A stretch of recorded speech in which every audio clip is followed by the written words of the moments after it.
So what you say? It's your sorry be until I sorry be a was as we be our passcode. I want to sorry no day. I sorry one code. I want you Yeah, Ghana. Yes. And baby, I sorry be anyone upon was as we free me code. Hey, prophet of Patafo. Yes. O course, nobody other battle. Me very me no. Prophet of Patafo. Me can't someone. I'm a boss, only be the Albanian code. I'm I sorry be anyone. just say free. Yeah, so onyame ma obi to me. Set ya so le so tia so le begu.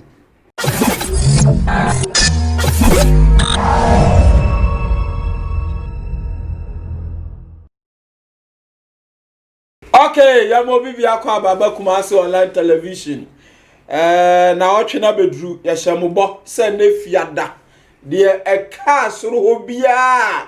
Prophet Patafo adem frama eko jam yegu ba bia yehu nyina ye de ne beba amana bekyirem. Dani ada o ma de CEO dani boy mesi afiwe. Wanya award na o mawiem. CEO wa boy adwuma afi mu pa enemi aminu ya payini dani boy.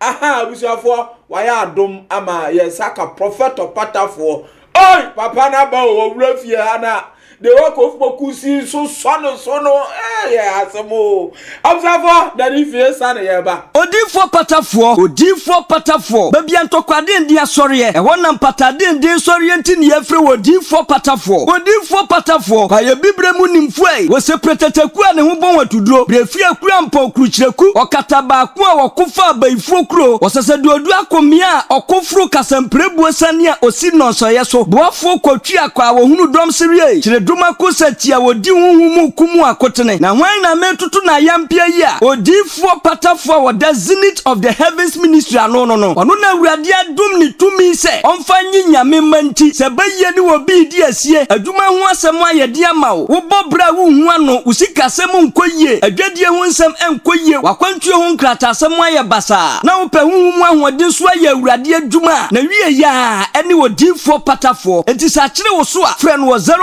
0540770896 and 0206566150 odifo patafo otwadua mponyankrumpo bekoso aye onyame ama nako adifo so aye nokwafo.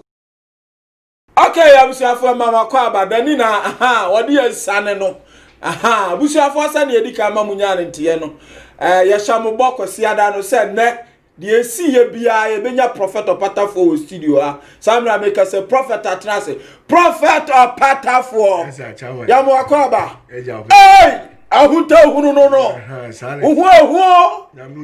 Prophet Patafo ohun so afa yamo akwaba na ko fo kukura makwa ma wuram opia boys yi bi gu ba bi sa hey prophet and some no doso na the sequence ya da ye nya na ka wo ha ko fifa no ho ya ne fi ha de na ehu na ho nsu de nam wie mu no Prophet Patafo wonders we there ya say ye nam ye nam na ye nya hu bi mpani nsam da tete no hindu mo na ne ye hu so mo yes magic bi say eno krampo ne ye hu ni say Kofi ye didi da si nipa be 5000 wana Saturday na adwo manya yalesa Prophet Patafo mi di wachi menimi nuan edi wachi koi wow ye koduru ho de esi ye de wa unim ya frosro ye sanka ja o bunkotojo abompa na ye seke ye be pemfo yini bi aba but from maybe a TC ya a peja egu ba bi no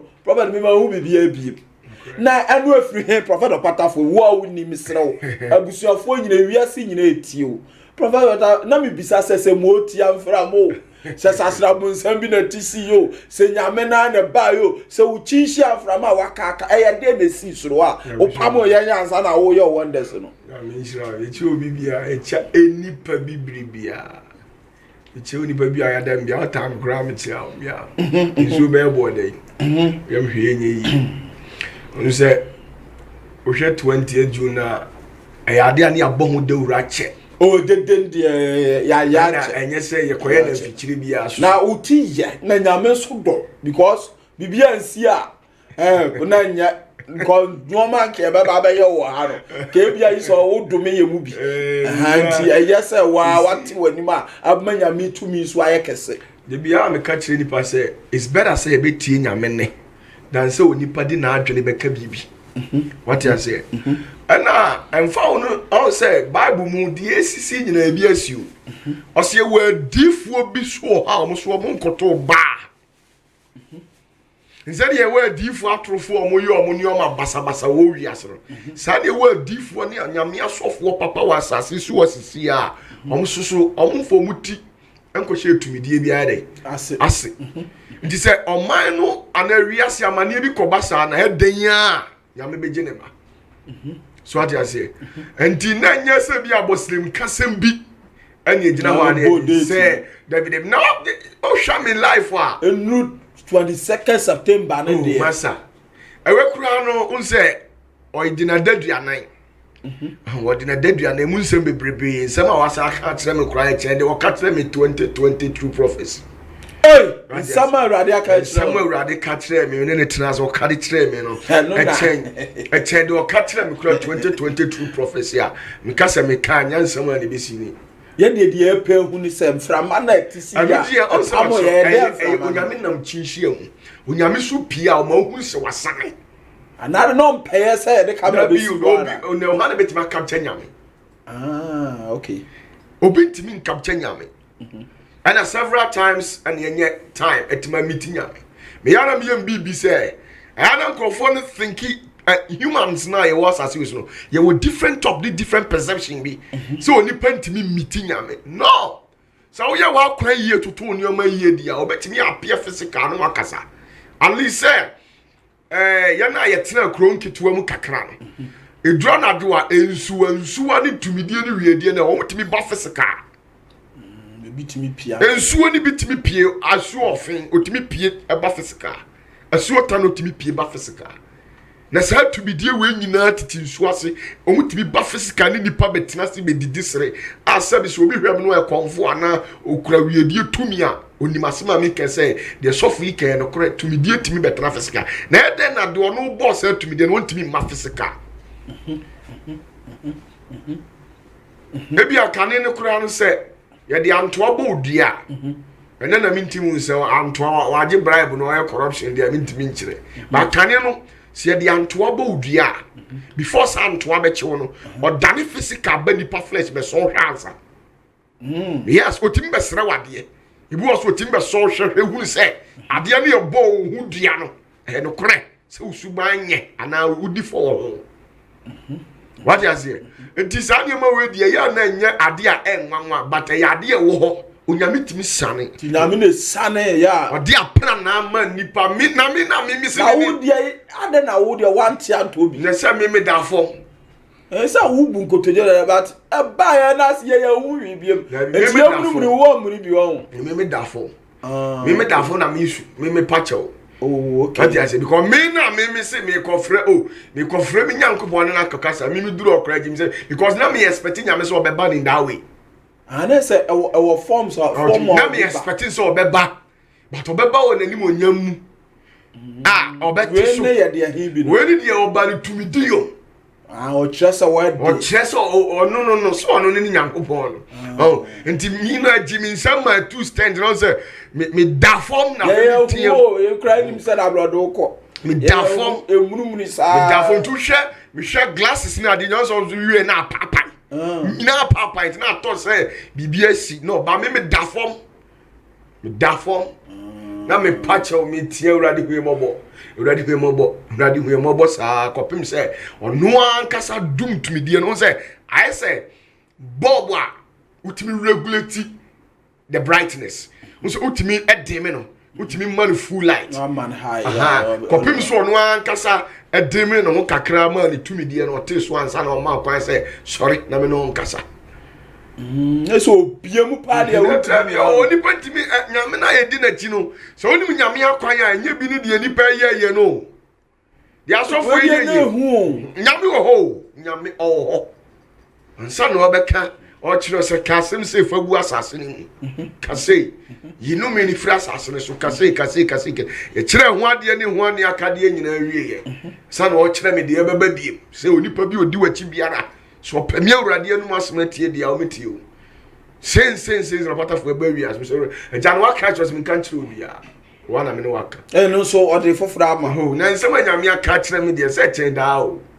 prophet of patafo obi and some sisio yeah nyame tumi ho enti yale ne sesi a papa ne se den on said yare ne de corona de ya wie no ekọ enti on say 40 o ma o de aduanan enti aduanan 40 days na refie free dipam no obi an kai ale obi a refie ni sa ehu bewu ne sa we no free dipam enti no gubebo ko ba bi ne dipa gbo apeso o ma forget yare no kra and do tietie mu kwa starting from that 20th to the 40th day no what you say nipa a refu nyina be free nipa trim but say yare no be free wi asem o nipa mu say oh he said there DJ up to sa 22nd September na me bo date no yo enye is say this o ye great seer enye we nya prophetism because date ni dia ato na bibi so asi na dia me nwan akra no say nya Ghana ha o me sit kofoku mo Monday no say Sunday ya be ye dede no Saudi Arabia eno kra de figure no so say Ghana de ekukok ayimu ataki mu kra de obia figure ya lesa no ship and na me is a prophet of patafo o de Ghana de no kra onyi ni ento eno ntwene o de bia no oni power perceptions bi o say ni pa dan ya obia na ebenyo oje enti ebi ye chi difo enti yanto Ghana hwe Saudi Arabia sia hwe ni pa nya yasa go and check it on the 21st yeah hwe ni nyina o health minister kra mfunu o health minister no or a surprise what you say enti onyame wa ya wie onyame onya onka na people thought say nka month no be so na nka 20th bibia nsia na nka ne ye dia so pa me but oboa usum nyame otias masa mimi nya ko nya ya je di because we bo wi so usum nyame otias o mo wi aso so be hye wi aso ya bi o hye wi bibia ehu na ye de me ka no mi nya nkopon no o kaso o be ye se ya anu anu kaso o hira ye nya o mas wo hira tie de me ka no nyame kaso o bo wi aso o be bo no kasa wo hira ye nya asamba ye ka weni o de kuya sa ya nkwa na oka abada patafo oh enti ade a na people thought in museum asofo bebere hihase na eje bibia nsi abo we jiso odwane but you see anya honam sam na me yo nya honam sam na ka jo sam abarafo mi ni agro o ya gudifo na o pa agro a tranchen no ntimi ne me nante abra wo nye serious adoma chedie bi onipa bi so wo bu asase so abia mi onyame amam bi mi kura adoma chedie no mi kura ni nyina akura ni nyina nso ano ti bibia ni wo onipa bi si wo ya mi ntimi na the gift no ya de mawe o se ye so ano say ya gift bi anyame de be ma wa fa ho nso ano ama obi ana je se wo ye bosheba so ye be se o nti ase chire mu jemre we de bono to fa so ye so for men sem no do so wo ye so fo a ye ni ama tu ida say wo ye wo apam ana say wo ye bosheba apam ne na ye nso ano no apam no na nyame eka ne ntam kese say wo de said you be see bia no pa ye de o wi ase still o sepel hokro ya da no masa no ne ntina David di nse hunu no o se me no wo apam ena o ya bosheba on say Abraham no ya bosheba no ni apam kopim so okohia Yesu oh okay ada Melchizedek di apam firi suru si woni nyame ntam no ya boshe boshe no so ne wo mu a utimi ya ade ma shi nyame ese boshe no na udi furu na yemba no dabi boshe ne obi ti asase so woni boshe kura na se nyo obia na wo boshe dabi nyo obia na wo boshe boshe na ye de nsoro manana dabi boshe no na urade timi frel se wo ma frel ma mo adoma chede na urade aka to se wo tira me nanse na wo ye kronkron a me so me ye wo sei wa ye wo dey wa show bo oh okay to say urade say Israel bo okay se so mu da so tira me nanse na o ma ntia o ma kwan a me hira o man Israel ye bo na no kra nye ize se onu nyame be sha obo Ti asase si no bia na bo na no bia na nyame ahye ne bo. Oh, okay. What you say? Any omo buro bo hye so. Ono okura pam. Oh, okay. Na so ni nyame wa pam. O pa ye dent na Israel ni nyame wa pam. Ti say Israel baby ete hono ma wo ye ne den onyira. O pa ye den, o pa ma Israel ni ba. Enye de yise buro so esey wo ye ne den. Onyira nyame ba be fana de ntina Yesu oba ne ko Yesu okopo oje oso wuro humobo asema mama mo me ba ma Israel nyanna da na o mayira na chese wo mo ni nyame wa pam no o mayira ntina Yesu ti wo. I see. What you say? Nti so ni nyame wa pam ansa na pam no ade bi o nyame de be ma obi as ete se o papa ma o asase na wa nanase wa ntu nsam so ananase asase na etimi gi o. So nim sade penance for that. Upa de sanity. Ndi se wo si nyame ama wa adoma chede a. Adoma chede na nyame de ama wo. O ma wo eno nso ano. Na je so ama ho safoa. What you say? Ndi sa adom na emfiri wo mu nkoda. Abeyo bona fide property. Oh, okay. Eno ne ye kire wa adoma chede na chiwade. Because your mouth gift no your children that you are there, which means who operate through boss by your covenant. Covenant no so nyame betre wade a first a honma e ye woni ntamu apam. Onyankopo ni no wakobi. Oni no wakob apam no. Satem na no wakura boshe for catching no wa say. On kana sem. Na onya apam adaka no mani nipa metenum. No ye wi a obehira no e boshe. The time wa odi nsu yiri se wiase wi no wakosu kire no no se no wa me no wakwa apam ene dei me no wakwa apam na me come ntam se me rin se wiase with ensuo da ti se ne be ya bo un se asema me kan ma disney ade ntino me di rainbow ye nyankonton e be tu wiase na ye nso ano nti no wa na me nya nyankonton wo wiem ne covenant no oni nyame apam no Wembo na ya twese yes no apan so na nyame dey say yes they be ya pam. Oh, okay. Sa na Nyankopon frɛ Abraham o frɛ Abraham wie ya Abraham edi ni bosha so okohia Melchizedek ma Melchizedek so fo panyin ehira nwi otua title na urade hu se Abraham tirim ye no osesa no so memo apam na wa pam no de me no de be ya pam ni ye satam na ada Abraham you can say Abraham no you can say be mo ntware be ma no kotiboto te urade ka chance Abraham before so wo me no be kwa pam this e twa be ma. Oh, okay. Na me fa obema na no nya pam covenant ensi wo satam no wish me ka che na shima nya I think says somewhere 9 10 11 or something like that. So 13 years was be bisa me refi the actual age. No ka che say twa Ishmael so bema na nya pam na free nei ekoi me no wakwa pam sa no free Moses was so ne kwa pam nti wo na wonim apam so ne nyame wa pam ai wade wade gina apam ne ma e dey Kristo ni ntwa ba ma woni na bi na Kristo ni a wo ntwa ba ma de what be that.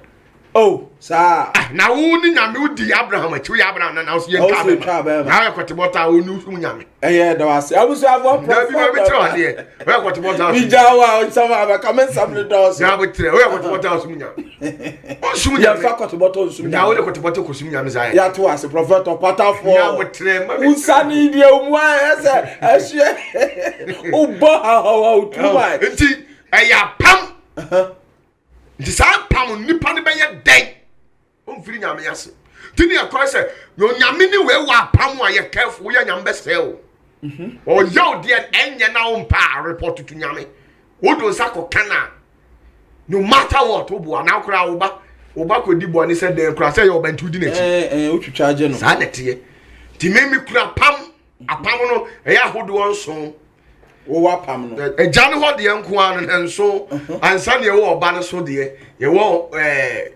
onkonkro so de ansa na ye wo apam a eye gina ye siwiase ye didi fa Israel busuya ko du mienu ni nyina mu te me nya apam keto ne kura me te me katra se me ye wo sei a enye mistake ne me ye wo Prophet, yamwa kwa anumsio. I was for prophet or patter for and the attendant born wonders and what in was sunny.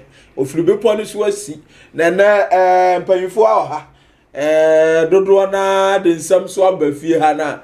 Me assure send the intimate nano. Now they can be a bit to me. Prophet or patter for Monday, your call baby. Okay, your call office be. Okay. Now me could do ya no na. So panyi bi amne ni ko hia ho. Okay. O ya de obo waba so kama. Si wa branch so for no young person but in some work can mood obo waba so pa. Okay. Na no ma bi ni a o bisa no. O si ya me bisa si ya no. So mo asole afiri omumu. Okay. Because on hu asole so mfa so. Asole na ye tete na obi a ma asole ni ma asole ni ma asole ni. Die na nyame nya free so. Fa so obe na nyame nya free asole so. Dear benefit in Sokrana a boy on Tiasia because no fee say a solid yame and to know be I one quasol question crowd that but one who said lock there by a TTV, your bumpire and miti. And to giddy a solid prayer who quas all there mugididine for so ben pan and yaminia free so prophet of Patafo. Be say 1 year baby sow or the brome hanams will now with my me ba then I messed the ni kwama yet me bisa sa akosi we panyi powers of panyi prophet of Patafo for that woman jembre na fie wudom aso ben na nyame enya free asole ho me nhyira obi bia ade a wosi onipa bia di nkan ho ni se enipa nte asore nipa nte asore na ho na nte asore nyame na nte asore that's what the funny person and the correct they say otumfo de asam soma na akoka wo na okan mo hene na kae sanity onipa bi anti asore eye nyame na ti asore if you was for din kura no ntimi ma was for din when the prophet of Patafo and the oka some debate baba o asole din o de kasa na me no de nya na ye ma obi ntimi ma was for din se ma asore no e friend say ya solid dia gu ya sinyina nyame na di free so wa sorry no ya sorry e free nyame dia asori ni din no se nya e wo nyame pem sati asori ya asori ni din mu ona de bema eti se wati asori na wo pese o register so o register on say your mountain number and you say Ghana mra good sa na nyame so de ne tie you see asori na ya teteye no asori na asofo bi a wate asori bia efiri osoro agya nyankopon kronkron ni nsam bia no obedie di se na asori ni din no enye ono ana to ye nyame na na man di ni se fra asori ni sei na ye wo fiscal benefit ni wo spiritual benefit now in the likes of fiscal benefit now you share in society a why we na moral values yen churches ya we also contribute to the economy.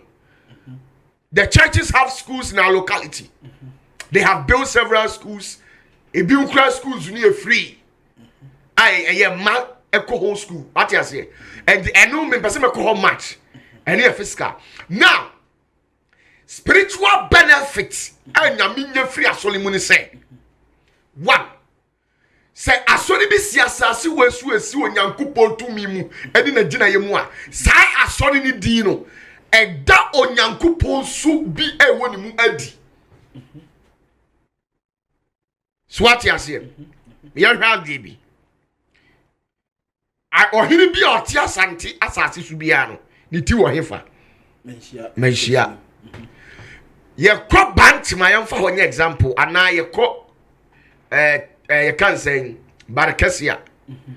Or hidden now at one. Na kunya na ote so no. E kire asante subi. So what dey me patro na? Asante amamre no bia. Asante amamre ne boa. E kire asante amamre subi. What you say? Sa na tie. Nti ye na ya tetetete nsore no. Ye yo nyankopon mu ahimie mu asofo no omo de da no. Omo yo onyankopon ahimie mu abrempon a asori din na ekura no na ye wakonya din o. Enu nkonya din eti sa konya na wote so ho no e kire wusu wodi nam owura nyankopon mu ana owura Kristo mu esu edi kire wiase So what you say? It's ya sorry be until I sorry be a was as we be our passcode. I want I saw no day. I saw in one code. I want you Yeah, Ghana. Yes. And baby, I saw it be anyone but was as we were free minimum code. Hey, prophet of Patafo. Yes. Of course, nobody other battle. Me very me no. Prophet of Patafo. Me can't say more. I'm a boss only be there when you code a man. I saw it be anyone. I just free so. Yeah, so onyame ma obi to me. Set ya so dem so tia so le begu. Oh, say na kakra. Nyamtre o tia eri nyina da.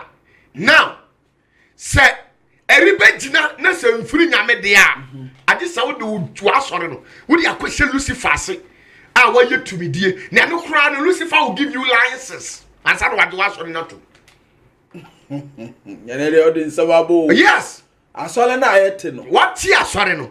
Spiritual. Nyamtre. Wo tia asore no. Why na ma tia asore no? Say yesum nyame. Yesum nyame. Say nyame na ma wo sofo. Ati asore na wo ti asore na eri nyina da. Enu na gu a na afa wo copy registration afri Lucifer ho. Registration is say wo be ko obi okura tumi di anan kabretie bi ho. Na wo kwa copy tumi so de be ya asore. Enu na wo kwa obeji wa boade bi. Sana asole na ji. Ansana obi obetima do apemfo 4, apemfo 5. Sa 5 ni your serial code o. Just say the omu free nyame ni a ejeje onyi omu code. Obi o free nyame just asore no bo. Minim everything. Say ensroma o de make na say. Asore biara. Oh, you fan say. O de ma me tiri ade me ba. Asore biara won cabinet o. Ti say oman biara omamu biara won cabinet no. Sa na ukosoro ho a. Onyankopon won cabinet ministers a asori bi efiri wonu bia no minister ba ko na hweso yes etu ka bible na o say shro fakoma pegamo asafo no mu bofo no bofo na oda ho no e osofo no ina sa bofo na ono tisoro no ode krata ande bai oni na sa asafo no hye ne nase on hweso enti sa minister na ono wosoro na asori bi e wasase siwa bia won angel asoli bia wa nje ba ko ho hweso asori ne ya ne dia bia si on de ko on na betaki asori mu headquarters bibia age se wa asori no nyame nim elim onimu dia wo a metre the archives of eternity minim asori bi se wo soro ho prophet enti asoli a ni nyina agusoro ni nyina sanso na sanso ni nyina so wo nsu ase ya wo soro no ni nyina sa asori bi efiri nyame bia bi si nsu ase eno so enu na give enu na wata no tap through one sorry na this e how anti de nyame aye no no akotwe ko so aye hu ko no so monitor say na say de o ye bia o monitor Lucifer monitor nyame so monitor e dey tire kasa so fo ahwe what you say nti o monitor wa na ehu no so penetrate o mo dey fight o na dey fight o nti asori bia na e wo ho battle eno e ho principalities a o mo be counter ti asori bia wa sasisi wa bia no say o catch na me a sa asori ni din na yato na ni sofo ni su ye pe say sofo ni su eni asori ni nya pa onyina na onyame mu prophet banda for the assembly bo dani ma me kwame mo bidia na asa ya ma me kwanti mi ye boss me bo me wo asori be na me ni prophet ma misa ye hwe pastor evangelist Akosi Ewua na aso ni din ni cry the pillar of Zion eno pillar of Zion evangelist Akosi Ewua wajina mu ache o on dia mia mebra pa mi senior pastor ba ko no timitimi boni di ba bi opa bi on fra me meba se kofi mia na me boni di evangelist Akosi Ewua pillar of Zion na aso na wosoro ni code way na poro no na o me ba bi sa bebre ba on na me body ya fa me ametumi agina mu won say o koye na asamba me asam pa ba bia me ya from ni dani e metumi akọ na ni kura so ama me kwai we dia beto dwa wie o hu ne say oh say ono pillar of Zion eno free asunu yes o code wo ho ni code here code 3334 Prophet Apatafo. Yes. And you 3, 3, 3, 4. And no stress, I don't know. Good. 3, 3, 4, no stress. Good. Otutuna na momu ewo trisagion nim. Trisagion ni. Any the Trinity. Na meja oba na nkronkron. Oba. Any nkronkron. 3, 3, 4. 4 no eya asase ya no mframa nan. What you say? Now, sir, pillar of Zion. Say uko busa evangelist akwesi ewu a with all due respect no. Ubon so be catch no say. Kwaye Nyankopon fast word dey asode ni din ma no nie. But any one ni pem no dey ti asode because I know the church up there. Minim na asode no osoro. Okwa wo ho. Minim na asode no e osoro say dey sitie. What you say? Otutuna na mo amudi na mo dina sa Trinity ni mu. Now, sa pillar of Zion. Onipa bi o wa asase so bi a priest o be call Zion. Zion is a city for God. And ono ne se wo ye pillar. It is wo ye pillar there. Na Zion nyina so eno no. Anything as how call Zion a, baby abumu friend Zion sa be pon so na. E ka say Zion I say it is a top hill. And you be pa you Nyankopon na be pa and you be pokronkron de man. Anything what the buff wa your friend na roach. One of the hokra sa sorry no so. Zion. Yes. Onu na your my friend say the lion of the tribe of Judah do the mujatan. Onu na said ye say na said ye o ye say say eduru mre bi ajatan be gina be pon so. No abon kontre. Me wa tietie mu abubo mu ade atire ne ma. Eje Zion mama Zion mama na omo yira no. Obi yira wa dwamamom ensanu mu kronu mu edidi atam konkonsam papa mu eni etiranton ense hwemo jagu sa obi atutu na ma oyira but oye Zion baba ana oye dude mu sorry oye Zion baba ma ti se onu ne wiase nyina so what you say eti se ekoba se jata ne hu se omo yira sa na obegina be police wa bu bomu a tietie m kopem se ede Onyankopon hu ato so to de hu to so wi a o kra aboto no a wagina tum awie no ansa na jata na kana no atum no akohyem nte wo mu a won kasa sa na tie ndina ya na ono oye sa nti so hwe wiase se de wiase sei wiase si ko na ne jata na sen jata no so no kwa achi no de na be gina Zion be pon so nti obeki kamu saa na dia own revelation si ba o prophet Apatafo jata ne beki kam ti saa for na twato no wa ya asase no frama na nti wo bom saa ne tetrema no ejiji gu wiase also 4 pillars of the earth na didi gu wiase ti ba bi obi wo bia no o sa boja tani so ohye sa na ono tie we do abema pia kakra o na ye fa mia mi senior man mia me see you what is my it will shall say upon Mount Zion there shall be deliverance and o say Zion hono oje ebe firi aba adentia e de na ye oje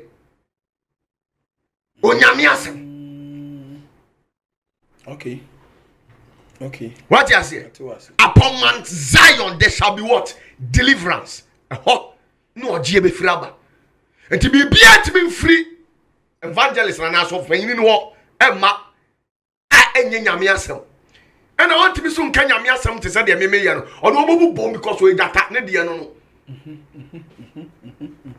that's on no star no bofo no na ema na ye no na sa ni to me de no na konya wote so na ya hwa me ya me see you me ntwawa no me see you the former Metro FM CEO is here Ezra House of Ezra Odifo Kofi Ampansa ono Ezra no no so ye dey mam code me bom a asamba me a metumi aginem am passam adeni na ama mekwanya da wo se bi hu se ba bia me didi fa no asamba metumi adi Ezra no so all the church code ho Ezra ono so no asori na o te ye no nya ne de ena nya ono ani tumi no de te ye o nya me na ma ni din no mo pa sa so fo na mo kanyina no mo pa mo fa camera na monko your interview. Kofi ba yes adwuma na free chira ko. They will tell you dem pesa wo chirem na Kofi kwa ye ba me de atoto ho awe. Ye kase Ezra ase kire moa. Help. Ye kase Ezra ase kire se moa. What you say? Now, say Ezra no ya sorry fear. Onyankopon ma ye sisi ho. Se onipa bi pemwa se na ware eka bia ya bu obi age ni bibi obi agapade akodi baabi a na odi suni areho ko Ezra okwa na adifo na egu ho no eni asofo mpanfo no mo de mpaibo asrama na ade na ye deprive omo off from it no man repossessing it back. Oh, nti obi ho kire na nioma nkoyi a okwa Ezra. Yes.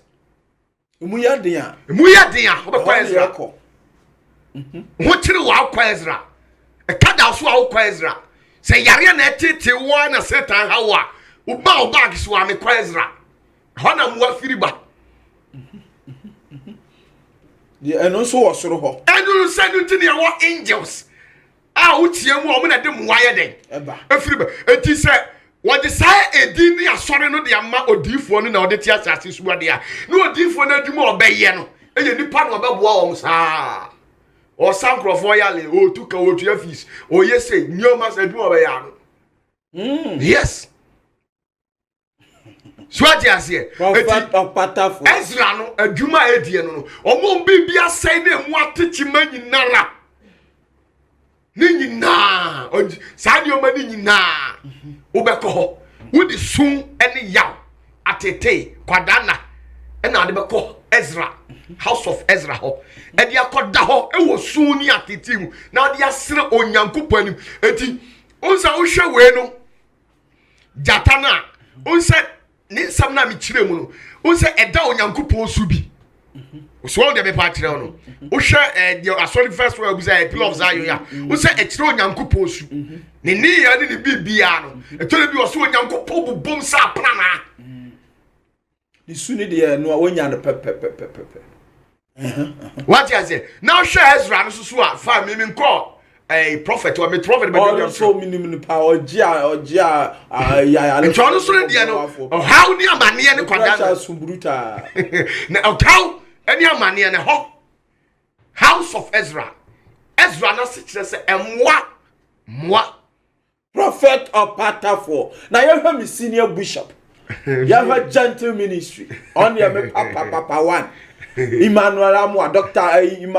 Amwa gentle ministry and also gentle ministry I was raw I salute to me just a gentle ministry prophet or patafo fenu wie mame you can say gentle onyankopon is a gentleman yes or a gentle or denya it will be as I know you or denya ni bibia it comes out with perversion decency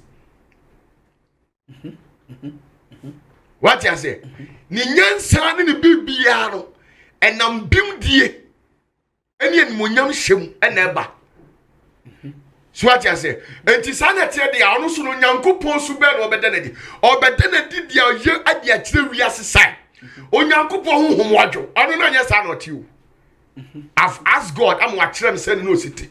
Na nisu ya atu pa. My no, doc papa no no e very fit and nisu was pa.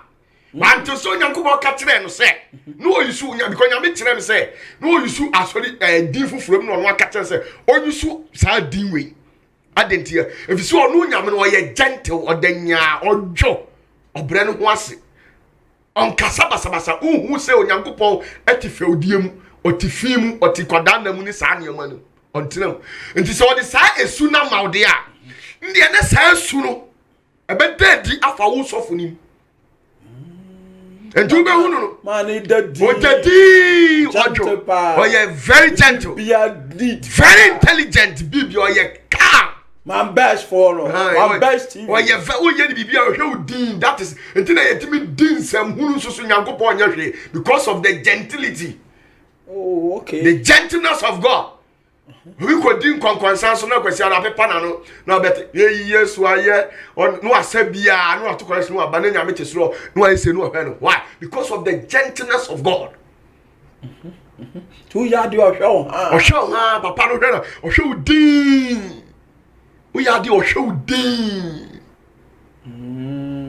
Akasi wo hu esu wo hu atra. Ba onkasa.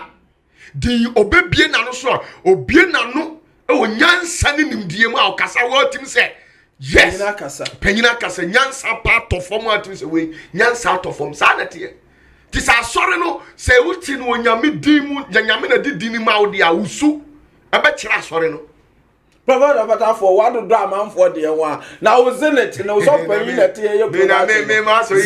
no Zenit of Heaven's ministry. I know called better that's with free. Me who be out there. And I am Miss okay video. Zenit and such as say. I'm going to read any Bible. I saw you when cried a minion to Zenit of Heaven's ministry. I saw you when cried a minion to any Bible. Nimno of Papa for the no. Oh, Nimno of us, the Shabab, my dinner. Yet, Zenit is way. You see, Yakasa Zenita is an English word. But as yet, you said the highest Zenit as it's the highest. Yakasa Zenit of heaven, sir. And yet the highest of heaven. Heaven, your ranks, baby. In the hill for some, I make kind of matter Zenit. The Zenit is the highest. A hona saw down kesi ye bigu. Na sa saw down esi won. A hono Nyankopon di yensam. Ne nioma wa bo poso wo de bebre wiase. De oposo wo ye wiase ne bebre oposo wo di wiase kro. Ne nyina ho ne wo. Yes, a hon de yanko ne bete. De sanya ho bi anko because a hono Nyankopon hintasam ye dey ewo. Enti nti na mimi code ne 777 no. A highest level of consciousness. Tina on some no tell be a move because me ko you free that for them na me tag to a and do study me na aye highest say ye nim the sam kana me ya me can utim say we dey aye deep Bible nchire to me say we dey mu ye dey you say bibia ye high everything about me is about zenith instead no mood do ntimi ya miracle ntimi gina ho wo ba twi miracle no wa because how possible tie bi dia dance ana ayo obi timi kana dance ye bi wo hwe ni din wo ye din aha identity if said miracle na eba from the zenith of heavens and the higher level of consciousness it is all about ma samasi agisa wa adwini we no eye adwuma emu do Prophet of Pata. What I say? It is zenith no as it no. Tell us zenith of heavens ministry. And the highest of heavens near. It was a sudden soup and the Biblia dance. A woman. What I say? No. Yeah, and the Biblia. You shall the sir. I Obadiah 117. I'm here. Or Sapon Zion. Anyway. Pillar of Zion. Evangelist Akosi Ewura no.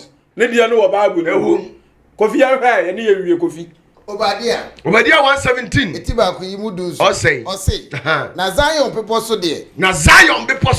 Mfrimufo betena ho. Mfrimufo ho na betena. Na aye kronkronbia. Aye de ya. Kronkronbia. Otimi ntra Pillar of Zion mo adwa otimi mokro no otimi ntra onye konkonsafo. Ele kan Akosi Ewura mo nko ho. Yes. He said, Jatani who says, I never cost will be son of Quanchi. Jatani be son of Quanchi did not be serve him. No abu bomwa copim say. Jatana kuma beton. I said, no, Jana man, what on? On Kasaya, you won't on. What you say? To us, what say? Na Jacob fear besania for one a Japadi. Jacob fear besa for a Japadi diso. Kai brofono. Brofono say. 17. What you say? But upon Mount Zion. Shall be deliverance. There shall be what? Deliverance. And there shall be holiness. There shall be what? Holiness. And the house of Jacob. Yes. It is a ultra for back when I saw Gosewa to a cruma on where we. Remember what? no kre enya sa na ni suti and the obabu bom drama some crowd ya wonu ni we ni se de wa wo koye ba ko na so fo se wo achew Supreme Court kura ka bia wonti baby efre no because any su no oh okay I say upon Mount Zion there shall be deliverance and then mo ni panyu ode wo nyame asem and there shall be holiness na dwuma no obodawuru tiemwa jata na ye ne sa o ye ne sa no ajan ko ni su no oh okay Amos 1:2 bonito do obi ni ho a otimi de ne person nsam ati asori Amos etibako Amos 1:2 aha yi mu a emienu aha na ose Awurade free Zion bubom Awurade free Zion ebubom oye de ya o free Zion bubom kwase wa ya oye de obubom and kre why we me yeah House of Ezra brother Kofi was right so for mix ya eja Kofi as YouTube on the okabla Kofi ara ope so ya na eja sembia okabla Kofi Ezra chapter 7:10 Awurade free Zion obubom Kofi ya Ezra etinso verse 10 aha yimudu o say pacho say na Ezra siesie na koma se obehwehwe Awurade Ezra siesie na koma nti o how be na obi so a o siesie na koma ko we nyame o siesie no ho no okọ me ko Ezra ko we nyame anim adom to aso ha ohwe Awurade emra o ko we Awurade mra no ayedai wadi so na wa kyerɛkyerɛ ahyɛdeɛ ani atemudeɛ wɔ Israel wa kyerɛkyerɛ ahyɛdeɛ ani atemudeɛ wɔ Israel ntu kɔ Kofi Abonsa ho a emra ho o kyerɛ nyame asɛm o wi ade a wo hwehwɛ no no nyina kompai bom ne akɔnkyere mu say if there is a need for fasting a ono waye o wi a obom pa ne nyame agyo na akɔ omo ano no wo siesie ho to betima kɔtena Israel na so anya ɔde de ana wakoma ndimu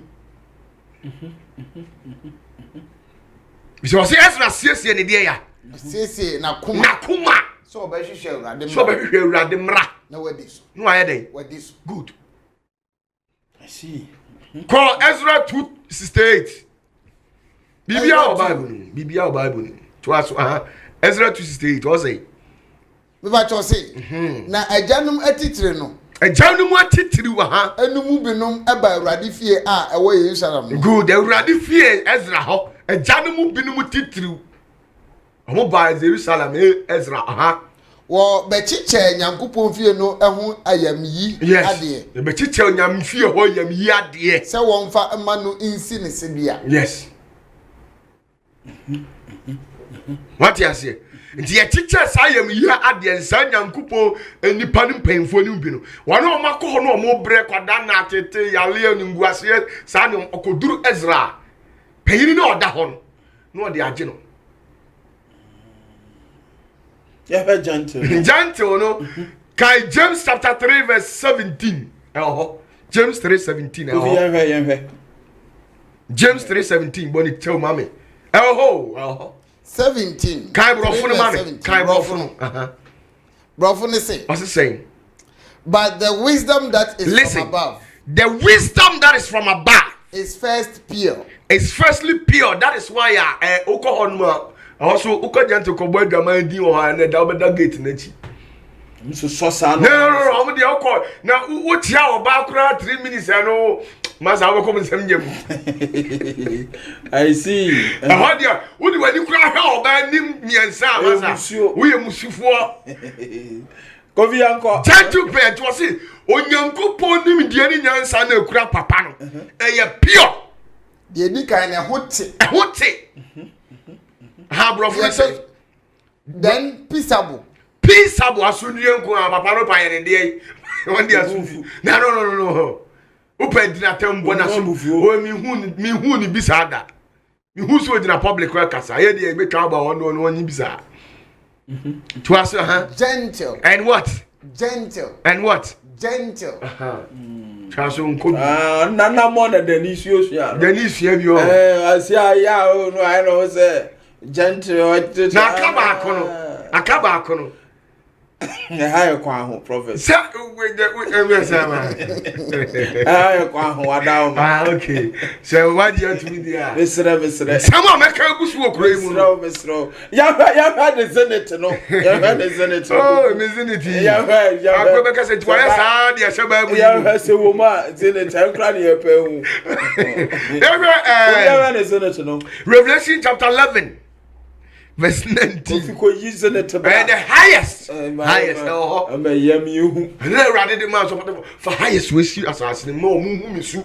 Said your mahintassen city and be 70 Dubako. It's a mood dunkron. Awesome. Now, what he mean, Yanko Pasor Dino or Soro. Oh, you know, Yanko Pasor down there was from Musuruna. Now, oh, who knew now Pamadakano. Oh, who know Yanko Papa Madaka. Now, sorry, dining. I saw dining.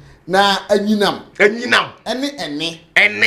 aprana asase woso any asukotwe aguo yes kese asoda na bia no kra de to no ntina o ka me ba ntina okoka egu me pano so ade ayine boy egu fom no ji se o ka me ba ti se o kaziniti ni ade ba o so no apena na amo na sa kasa o papa unya so nwie da sa na ye de te me magina ye simu o so no the zenith of heavens. Tina said the highest. To be Nyamia Semu, I maybe Nyamia Samuna me kako highest, the higher day. A dog. Peter kako the hodo. I see. Namina me this Prophet or Pata. Aprana. Beginning now, yes, I'm a crab, car prana. Now I'm crop for me media for me. Is there a multimedia for every month? A prana now. Sababy a friend or no. Nipa bi obam hu bia me the aprana ne jene kwan. Me di do anim do achi ma piracy so. To obi kan wa na course so. Ntina obi ho no odi machi a utimi hia obi unya ne hwe na nipa ne taa just on pawanim kura no they do anim no. They do anim no ma say o me kan na o de abeha no. To mana o di wachi papa mu no. Dia why yo no kan na me wo be bon nsem. Ana aprana nso ni sunu no. On say aprana no wo su say esey ade. Ade ase. Disa wo kan obi o yaziniti ni a o de acha okra na ya ho kire. Awuzaba ohutimi chiri wa ma ohuru say bubu me o come before yes at said wa be come o come ya what to say onioma sinke be sinke o de aya brabo de enim kura na o ka enim kura na o ka be katum so because akwa na o kume because of aprana no say aprana no fa wiase ya bibia dumo say bibia aprana de na so de na timi hia aprana and you come here me nkasa o but aprana na sunsum no ya aprana no me ahonhom 7 no mudi machi no o mo abe discipline onkum onyo the office obekun obesel the on sell so no odo to amane hunum ohutimi kire wa ma onioma nyina asem ma hunu say yes why yo de obeyo why yo eno na otimi tira no opagya wani hwesoro a ni suo mama prophet of Patafo na hwe yehwa de Revelation 15 verse 5 to 6 kofi plachire ntimi wo ho ntimi mi kura weapons asofo mpanfo ebo mu di nyina wo say everything it goes with their attitude edi 70 dunum edi dunum yimunum ase say na yenum akiri no mehwe na wahini adanse ntomadan de ya ntomadan asodan ye de entomadan no chasia foforo repeat na yenum akiri no we mu nyina akiri no mehwe odifo don se hwe mehwe na wahini adanse ntomadan no asodan no wo soro nti ho na zenit no wo ensia na abofo baason a wokurakura ohaw musuo enson good nufri asoredan mu pie ente ho na hintasem ndinam yams metime a chiro de besi wiase I said the highest of heaven the zenit and the do wiase so metime a chiro de beba china de beka beba bia metime a chiro nya tro nya ntina ya me yaso odi okwa duro su ko hin na normal dudu say highest now small boys and e do ma say me no menya better no dia na touch oh say onyame no de open wo you obi aso no assignment wo de hwe soft panyini evangelist akosewu a ahu na dwuma wo ye okura onyankopon ne de bubom jejeje oye miracle o osayare oye bibibia otimi send frafo ni bibia bi o But I don't know the purpose. It won't me focus on based on miracles. The purpose is say akra na irano omubo for more momra papa ne ho. If you say or the lion of the tribe of Judah. What you say? We prophet Kofi Amponsan ontimi nya de memeye no. Na me sumi timi nya de oye no. Why? Because onu no de anse so on fa oje enam unamu manipa. So on sayale. Sayare.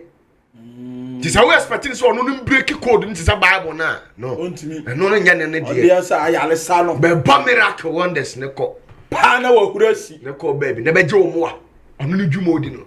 Wo hwe zenit papa yi ani so danya oda wo. Yes.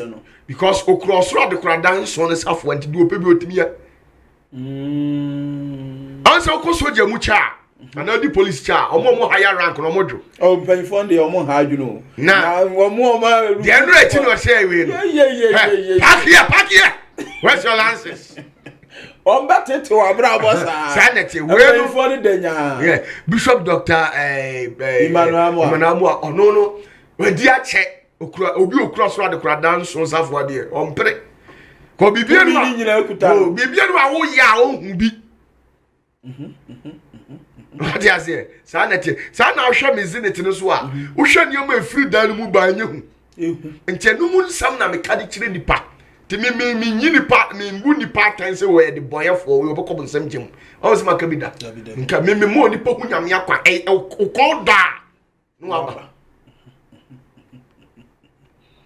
Prophet Opatafo mo we dey what to code na mamea mo opiafo na dey ka ho Prophet Opatafo adawo ma bumfu obota pa ne say wasasi so bese mi hu say botai ben pa na de basasi so o mission pa no purpose anything me can say bia betemas o mission no purpose abasasi many suade hu because no ma wa ba yen last week Saturday no me hu adwiri me bia na obi fi say agro ne yedi but enya agro me hu adwiri me wo mission pa ne purpose au pass as so prophet jemre me wadawo ma nipa diadawo yesi amanfo tawachi bisadani ho no cause emba fie a kakra bi kro pon ma me no maso we kura mintimi anti asem enya me won wasa cause untimi mfa wiase nyina di wachi sesi but tabe pa wo mission ene de ene purpose until our asasi so prophet of Adafo yo you see me ni suade hunu ne say ade wo se onipa bia de tu ni trim ne say onipa bia nyame ba nipa bia nyame ba no bia no benyo oje enye obia ne nyi oje de wanyi oje ne ye ono ane pe. Oh okay na se nyame de omo obia pochi ho na ti asase si won ma se won de okoto bible a o se won de ye nton ma no akopon abeje bible na free ni se ne ma on kan bible no bibi sa abada da bi mi bu gidie se onipa bi a bible so onipa bi o ti asase si be o nyame ba enti ye nyina ye pehwe ye mpapa akiri kwande a ene ye hwehwe onyankopon e wo no korem mani so de hunu ni se onipa bi a be hunu han no koremu no obi enfa bibi nada o se we na ye sei abrade no so nyeden enti sa mission no so ba sira nyame nyina han no se so ni nyame de a ni no ni nyame no ye hwe no kure se before sa bible kura be catch you say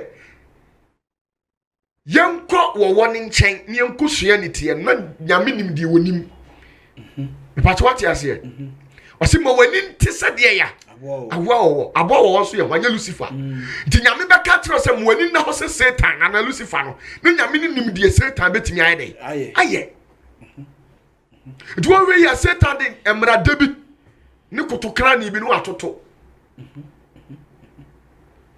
ti meni swedi unu se onipa bi odi opatafo achi e wo zenit bia no obehunu nyame na ohunu so a ohunu woni krem hwede nyam ye kan say hwede Satan Jesus according to Matthew chapter 4 o se sa woni nyankopon ba na tan wo buo die ya pa no abra so komdo ye so ya ma utumi a betimi adane pa no tanu anya no asa wo dane dia kire ne mo dane so a we di Satan no asam say wa command na mana ye bibi to asemenye adenti na Yesu an se nyese nyam Yesu nim no kura no nim han na Koye ya na wan. Sanete. Enti se ye o hwehwe nyame dia mani so adi hu se onipa bibiri a wasn't it. Obebu no kore no. Enti na me obi di machi no ode akoma pa di machi a utimi na da ne da.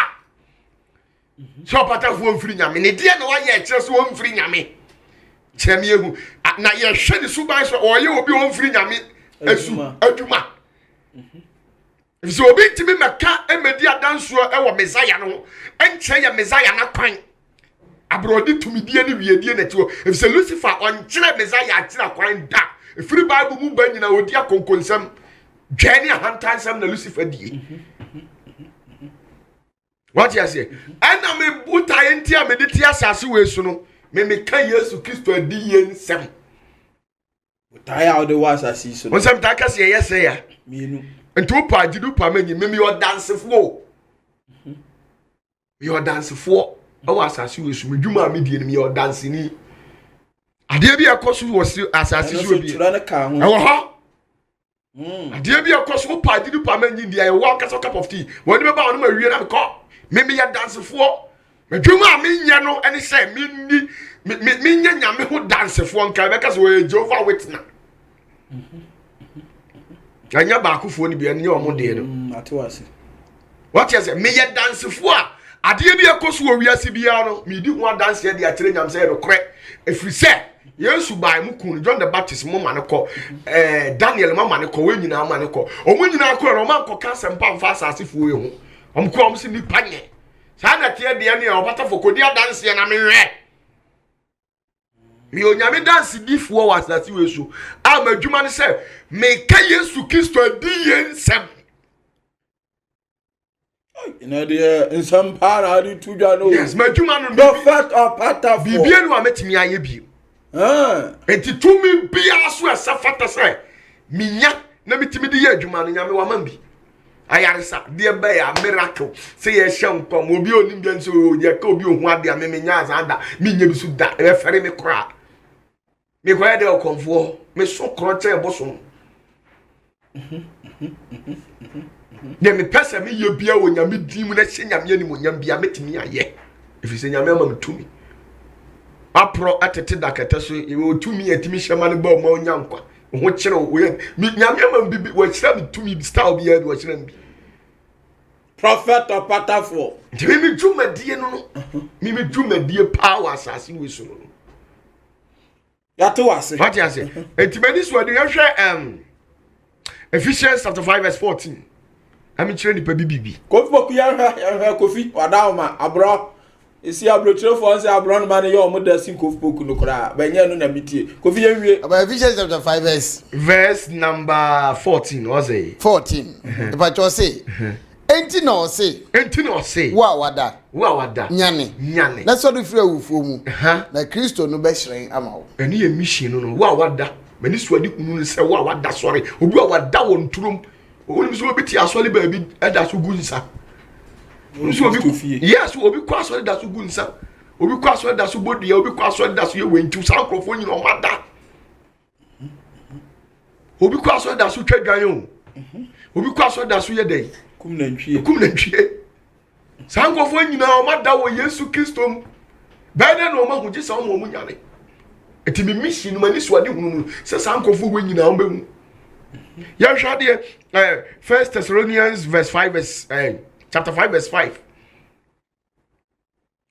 first mi mission no so nipa obi a o ma da nipa bebira da ni ye deceive wo mo da wo mo a emfa nyame akwan kra uhwe di asofo e bi ya o de hwe na no sa real Jesus expose ye di bai enya mama su Jesus ewia su enya mama di akire na ho ase da ba no ewia su Jesus sheni pa Fred das e bo abaso o deceive ni pa buduta sheni pa di Jesus hwa asofo ma di sa tumi we atia me yaku asofo adi akire se di o mbedi kura din ebi abo asesa na nyansam na yaka Thessalonians verse edin kan ti ayenum yimunum but you say munyina mo ye hanma munyina josem ka cho minnim se obi aye nyame ba eni ade chiyemma mu ya de chiyemma ye nya anadwo ana esum dia ye nya anadwo ana esum dia nya bonsam dia ba won sam na awia ye de yakotena ho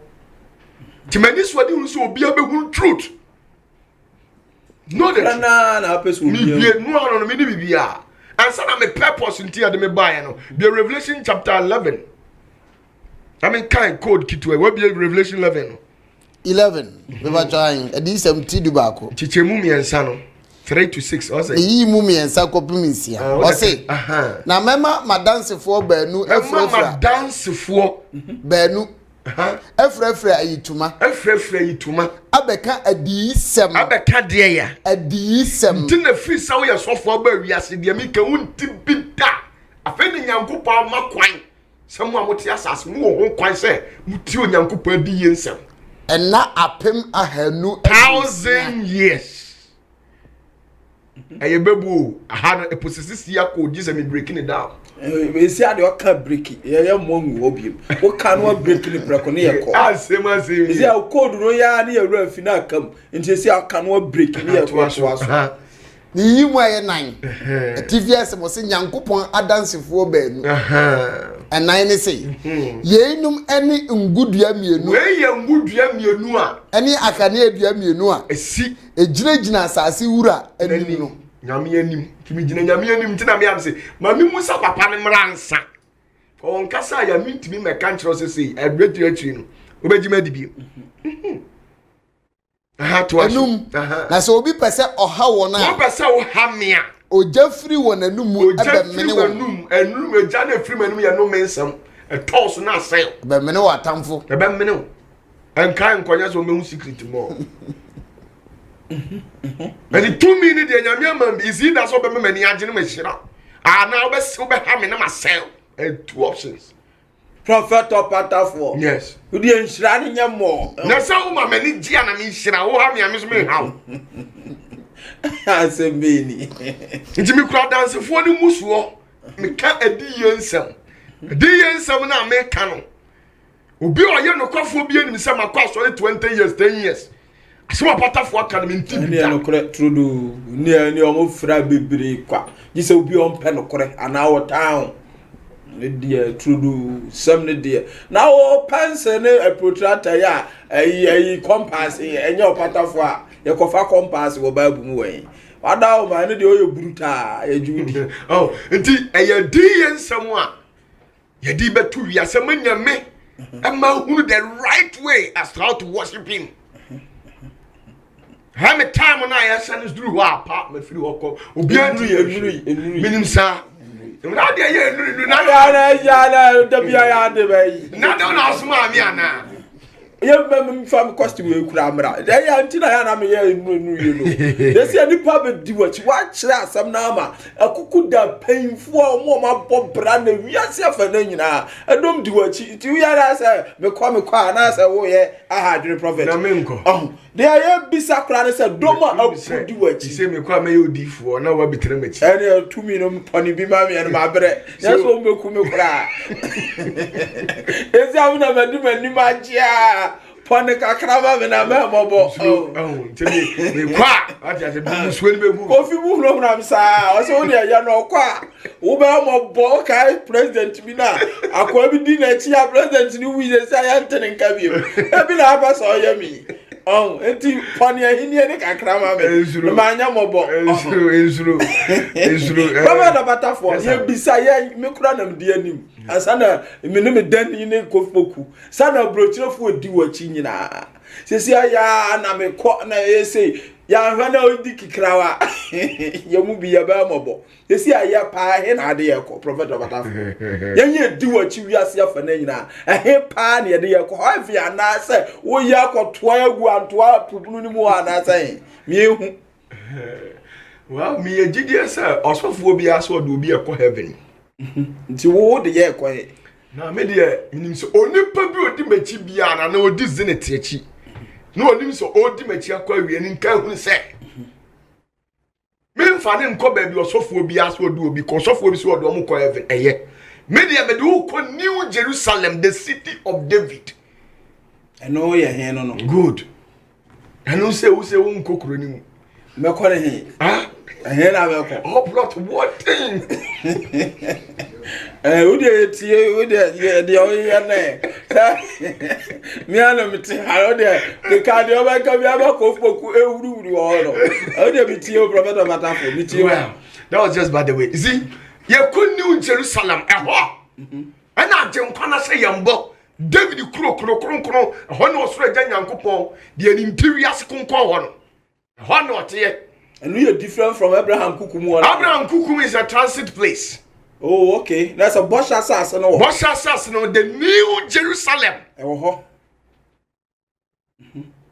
David Kro, the Kro, a one night Jana say Yambo.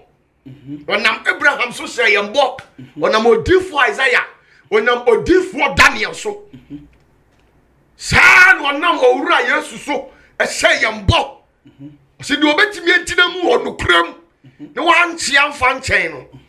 Me, my son was said. You bet you me ding Fufron, Sardina Mundimuno, Jesus Christ. What you say? When you met us for one bar, I will you only pabano. Mundimuno. See a friend, sir. No more Mundimun the day back when I come on original one.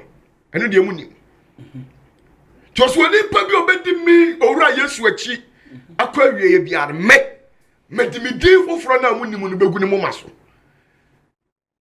Now, obey snap my hinium. Now, what's not David Kro Kronim? A crona is feeling be anyone near you chrono. If say on Yanko Panda or D4 Yohani or D4 Johnson, I'm peered any money who Jerusalem, New Jerusalem, Kro Kron say a fish through Sanifo. Crowway, a Honda maybe some chili for your elbow. You can't heavy, now having considerations in your account. Baby, you are the one in a way having to hear for now, so for so doko. It's a heaven and your baby found. Heaven, who hear you my heaven? Shamayim say have Marco, Tubot, me a honey, Aria, Leroy, a honey heaven. The heaven our old master so doko. So for him, I was what doko. I promise you heaven, you who say heaven. You wouldn't say heaven, baby, I'm on some phone going to go. Heaven, huh? I want some to quite heaven. Sanity, someone now with you what you so and so principalities no more than you job or you more. Loloria, a honey, I'm on some phone to go. And rise 5 feet beyond the moon, and we are not here when you're having. A horsewoman some for to me go to hear funny at the oko. By me, dear, me do call the city of David. A honey, I'm better, a honey, better. City of David, and one any. Didn't the same. And I know dinner by New Jerusalem. New Jerusalem. Sana Tronakaya. Prophet Patafo. Fire room near her. Never I'm about to live near her, so I can't was never do cause me some found a baby. I said, no, Yahoto, now my mom say, Babu no crack Canada. Eh, Dio? Ah, and you're the prophet. You're bro. Yeah, Passa. Oh, by ya, me, whom be about whom be about. The New Jerusalem, no, be a Revelation chapter 3, verse 12. Chapter 3. Verse 12. Je ne dis bien, même just now they have to tell you who's a was and Biaya now the training dear actually. And now they have to tell you and sue from Prophet of Patafo. Maybe I be some do me only say. Revelation 3 verse 12 was saying. Or say, dear Odin Kunimno. Well, Bedin Kunimuno. May any fadum. Obey your fadum. Me Yankupon sorry die. Oh, Yankupa saw Danim. Now, Odin Fred Dibio. Wouldn't fear Dibium. Now, metro me din Yankupon D one so. No, let you Yankupo D was so. Name me Yankupon Kro a Jerusalem Fufro. Eh, Yankupo Krone Jerusalem Fufro. Ah, a free slow from. A free slow from. No, me Yankupon chain. A free Yankupon chain. Enemy Dean Fufro. Enemy D Fufro na Munimo.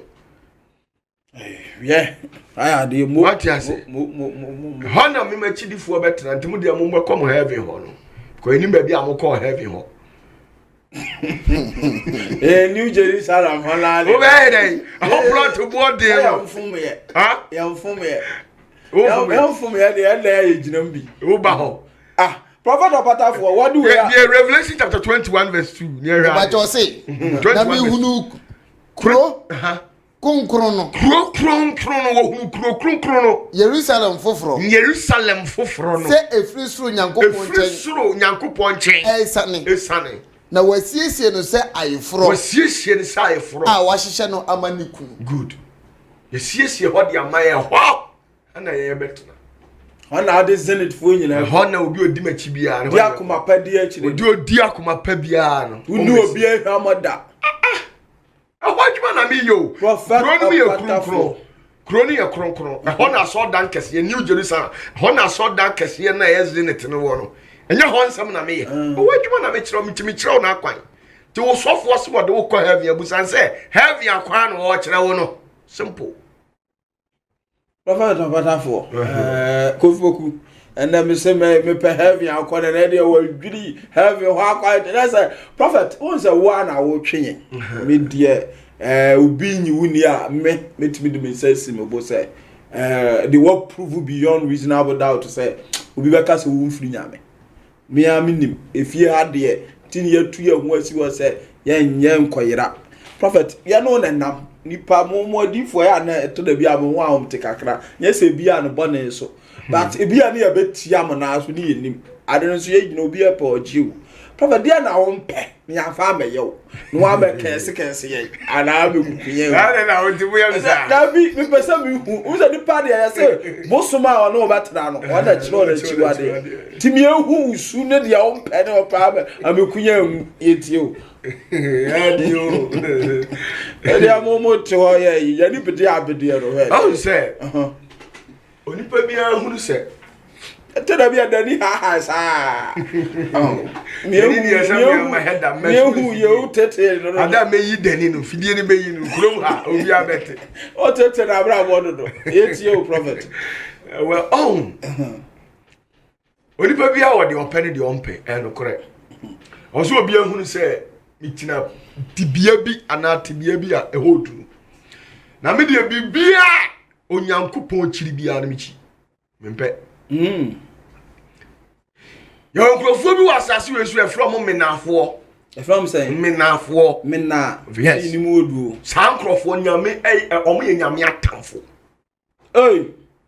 ntimi san nipa no o kasa group no bia ntimi ne menante omo ne hwan mo no menafo ho omo ne hwan mo menafo no omo ne hwan mo omo ye group bi a o se twika se we wo gene ho mena papa menafo ye group bi omo asase yo so omo ye nyankopon chiwadefo omo ye nyame atamfo nyame mpa omo anim ahwe ntimi san nkrofo no sa wo ye part of them a ntimi ne menante o gene ho mena ade na se ne ho te no nya ne ho ne te no na boroso so wo yama ne boroso nti ye hwa ade ade onyankopon dwan wo asase weso asa esu ni bi wo mu a eye enioma mako 9 ese nkono 9 yes sa menafo no ye nkrofo a omo ye nyame atamfo ntinam so me nyame atamfo ntino me de da omo so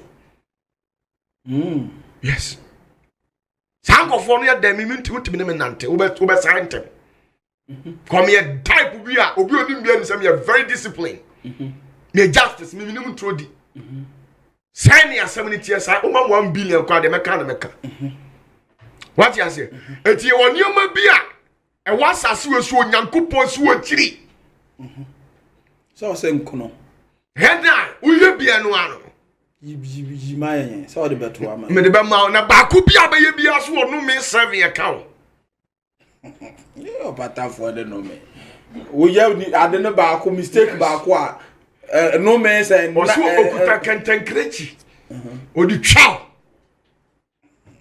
asembeni yeti sani o ma na ne de so wontimi ne me nante na wo sai su ne de wontimi ne nyame so nante da esu ni bi ne say yeti o obeso esu no bi ne say because as a fie bi ya tai program no to me hu su no ne yenye unfiri ya Proverbs chapter 6 ya Proverbs chapter 6 verse 16 hone 9 eguru me chimachiro ni nyina kofi ya me 17 Proverbs chapter 6 verse 16 dunsia ne say o say ade nsia yi na Awurade tane ade nsia ne nyame tane nti obi o san su ni bi woni mu bia nyame tan nyame tan wa me na me medo dabi ntie first one say ani na de etoso ade nso no na ye ne krachiwa ne krachiwa de etoso 7 ne de krachiwa de di kan ani etranton bi omuade omuade obi ho no ma wonim say this is a man of dignity. This man is a man with a higher profile in the society. For whatever reason, we need to acquire such people with much respect. Now the name of form. You want to be named Nante. Ebi so o kan okro. Ye won no kre. Ebi o ha ye. Ebi o akọ kan okro so omuade. Oboa. Obi o hwe me bia o ye very intelligent bia nim say there's a vast difference between no kre ani omuade. Enye obi omuade o, ani etranton. Any etranton you obi omuade o. Obi omuade class prefect any etranton. Yes, a broso. A bro obi omuade so. Oh, just on phobia nya we. Just onu no we ye payin o why na chema come out there. Obi on anim ya for. Odu anim for. Odu ye president, o ye why?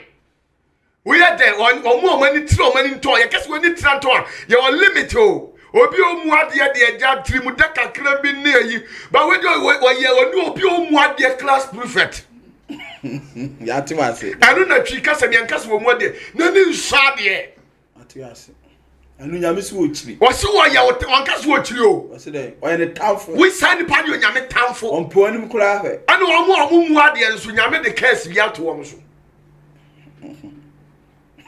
Opatafo ne no me. Obi wa hu say utimi hia nipa bi. Utimi say we di o ye ferifo. O so respect. Woni say fom so wo nipa ho. Obi abetimi afom. But obi fom no opa o chawa na oye bibia and take sa ni lilies ni for granted na nyede. Enyina so enke.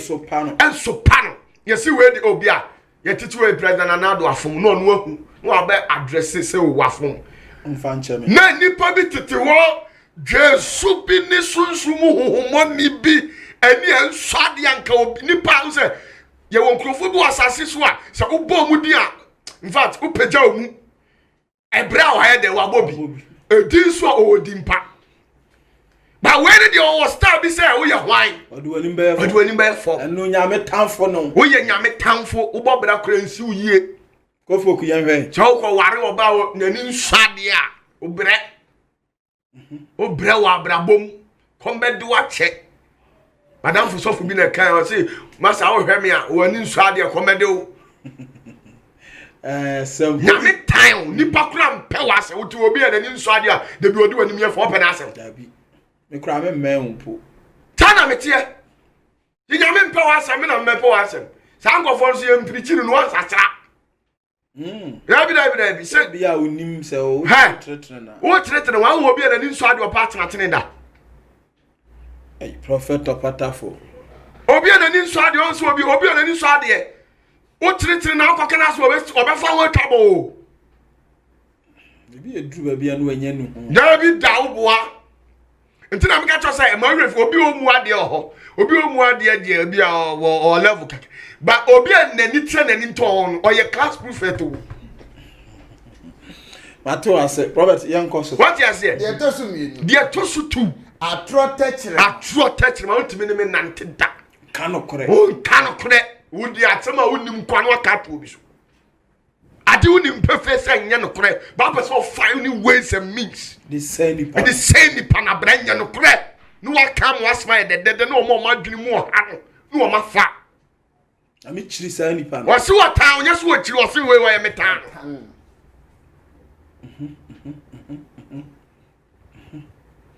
ko bi yanko jino so obi okika nkrofo ho nsam no dua bompa no so da bible na kan yes can correct tuaso nensa eni nsa a ehwie model se hwie di maje di bem timi wo yasofo no wadi adura me no won sere da ni twaka masa me no won sere wo disi a mabu ko di aduro wadi aduro da kra da masa me no won sere no nya metofo me nto ba bi kra ntia me no ni twaka ba bia betena me ntena ho kokum obi ahwe obi odipem hwe obi bede obi de hie o hwe moja toagu bede na me no wasere nyame se meta no ko vi yanko enan akoma a adwene musu adwene akoma adwene musu adwene nipa wo bobre wo se won krofo bi wo ne nam ye wadamfo bi wo ne nam woni wo sere bad na akoma mu boni wo no sere kwa fo ni bi ono sere o but o power ni trim say we me da adan ko be ba asem no obewu say so no ni mitrim de mafa sanko fo ntimi ni ma sa mechew ntina mo study a obu apa boss obi ni me ye free o mo officer de ma tweme ho sa de ni bi ba akoma mu bira oyi na free ma yiwadi me de ni me ho a me yiwadi wo ho a me nu nante biem bi bie no abe no asaso so abe me fe wo sa akoma na kura na dwiri mu so adwene timi say me fa obi adamfo ana me ni odi agoro a me ye transparent in everything and it chiro me ma hunu say na eko me ni uni azan bia ye me ni uni ensem bia ka okokoam na me ni ba bia me ko gina ko say o sefo kofi what say we what say me nya bi da ti sa woni me nam na wakoma no adwene musu adwene a masa wontimi nim nante me metwe ho enye by force gingina da me no nante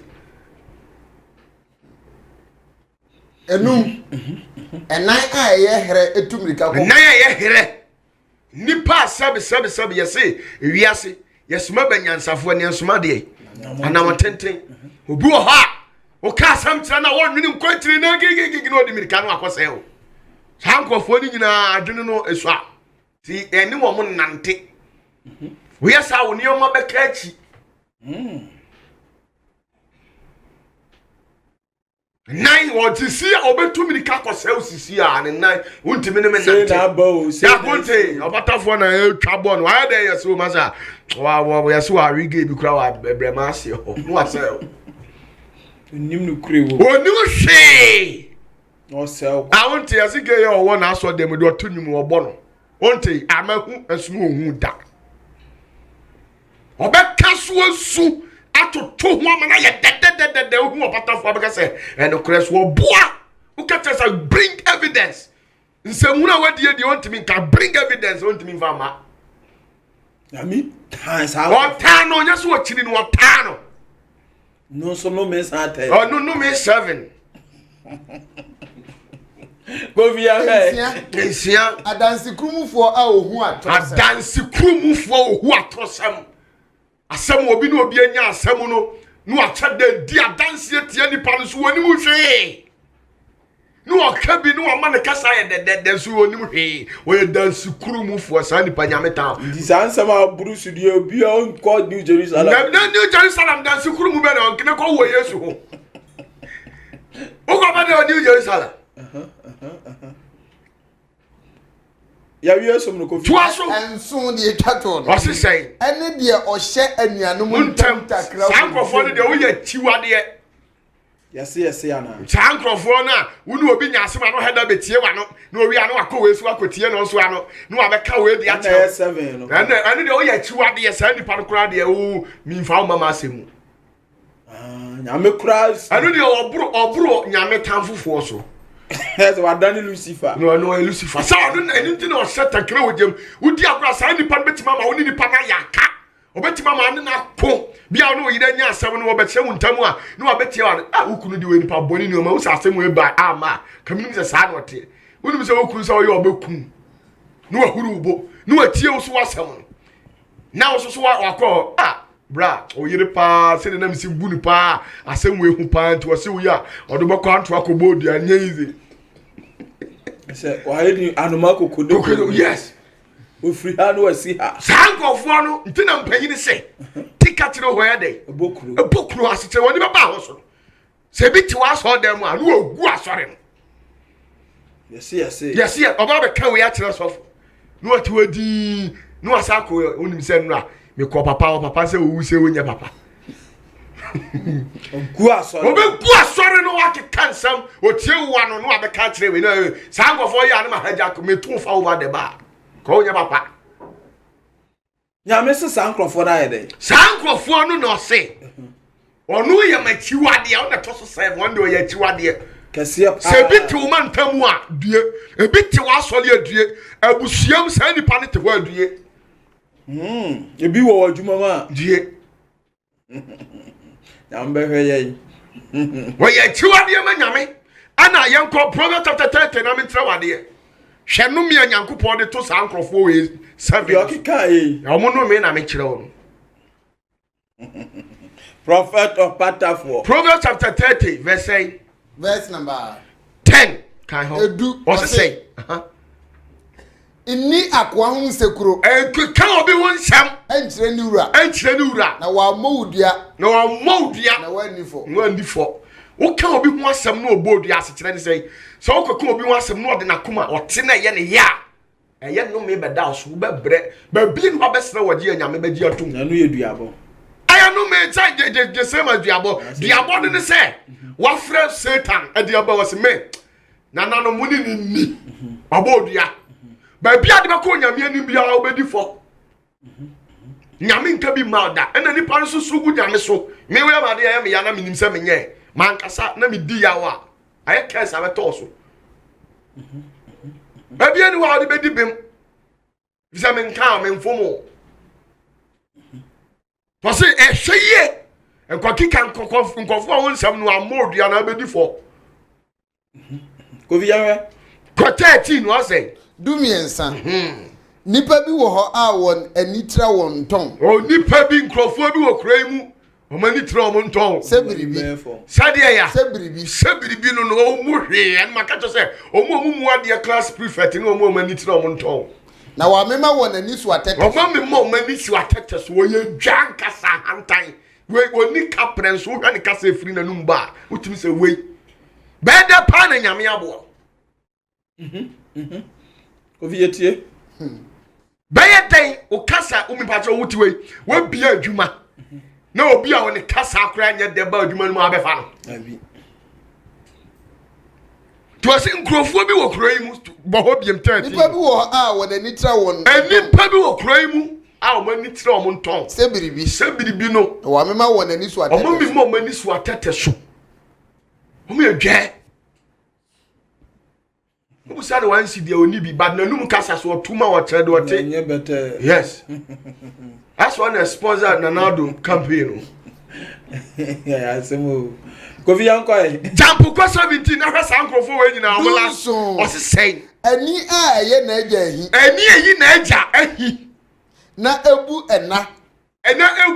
ena nimtia ha eti animtia no asubonte ho anene betutu tio Sankofo no esubonte ho ne betutu na akɔre ema bedi akɔde esubedi ebekese o ebekese adentia omombu omo na nimtia na omo yi omo agya hin wo nkrofo onipa bi a wo se abrabom oso ekron kyen na wo de nanim ye fom bi ansa nipa no oya wo na na wagya wo boss oya wo na na wagya enipa bi oso kro kyen wo fi se sabi bi ofum kura na ebu ha no onim no ama na alert se bi papa wo yem sei na sei na sa wotimi de mrasa on sa na okasati asa nipa na o se wo asubonten se de atwa so o se asubonten ho anene betutu na akɔre ma bedi ase ne sei wo ba bram obi na so wonni bi da obi na baba bedie nti sa kasa no eye tu ida so be wu mpatu wo nti na obi a na ni nsade bia bo 33 34 no opta da ho wo ko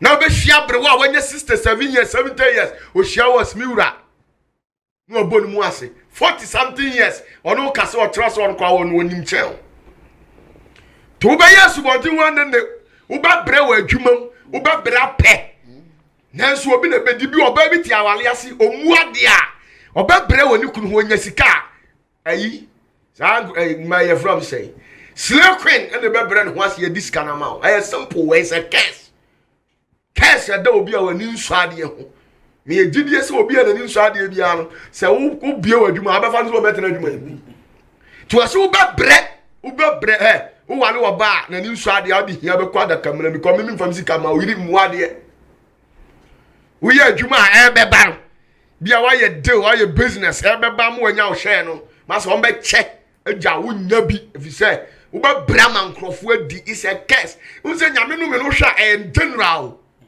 untimi nkwati una untimi nwane ana omo esu ene omban che sanfo ani hwe mantam nya za na mote obi a young boy no na ni nsade odu obi anim ye fom kasa didi atam obu a osi nyame afre wo kasa wo preach wo didi mpanfo atam ye hwade o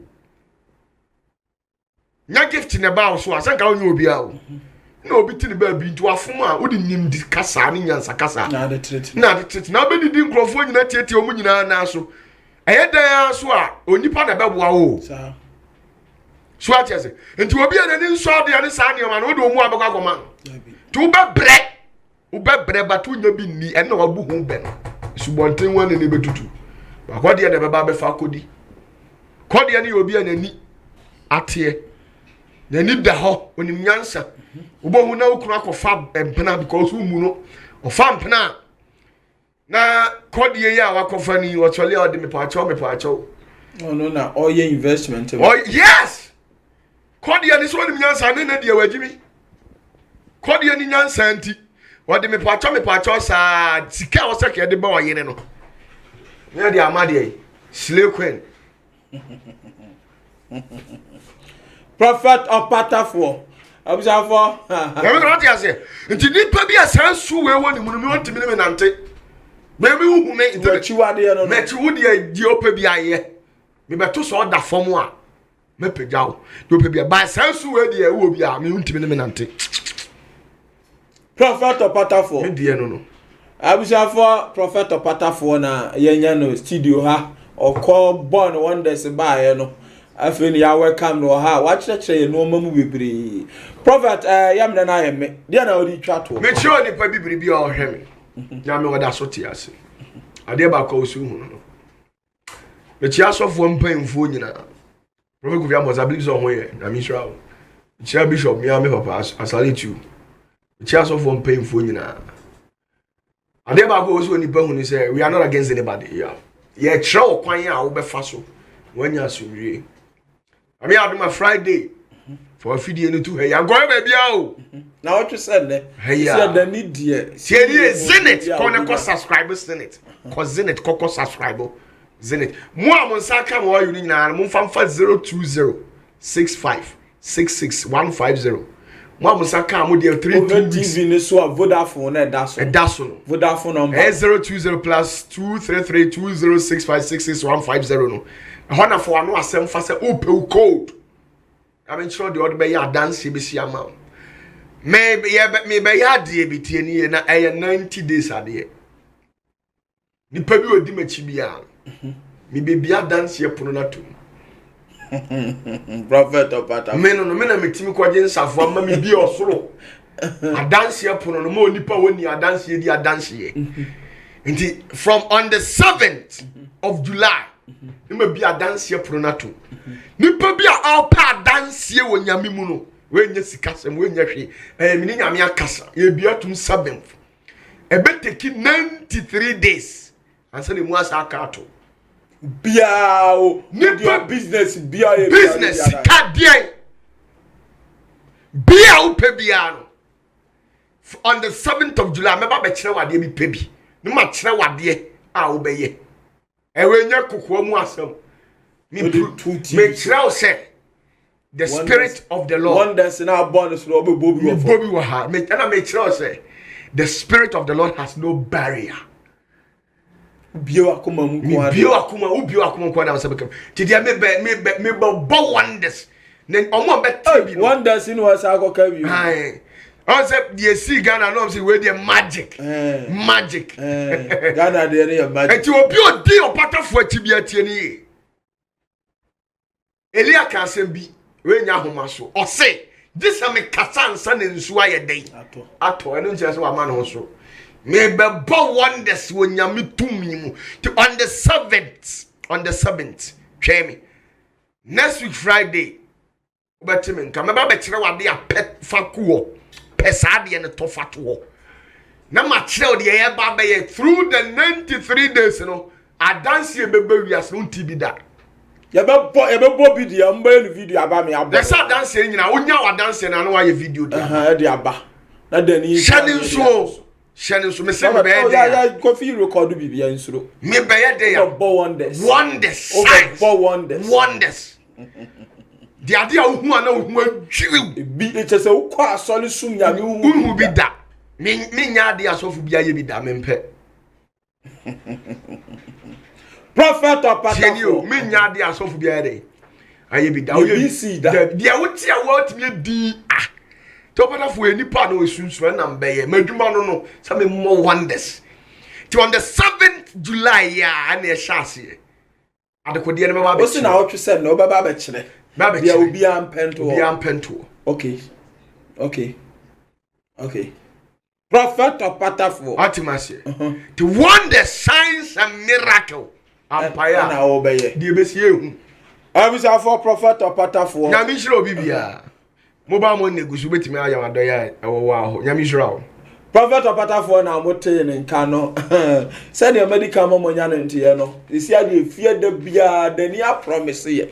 Sebebio shamre bia mo be napi e de naba enti afide ne de kumasa online ma wo se bi bodede cancer bebre ya o kone number bi no bi kwatete o ko ha ma akoma ya le bia wa wo jejireje me ba ma me hwe tie ni o sebe na nkwe sa azan we nti no me kira o tie ni o me tie o prophet me opatafo me say me be ye open miracle. Prophet or open miracle. Would you tell our brother? Nam Samia Day. Tell Bibi Ghana to be precise. Sir Fibro Nedo Yamua, don't worry.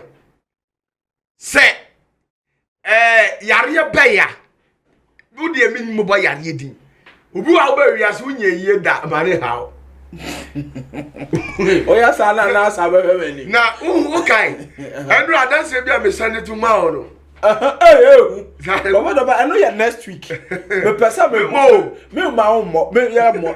makasa me kasa me boss. But we as me nyesika na se si an wo bie no shop and toma ye o chesa wo surprise me kwa China me ko we lockdown in am na ye di mo amunim yan kan bebre na open miracle signs wonders.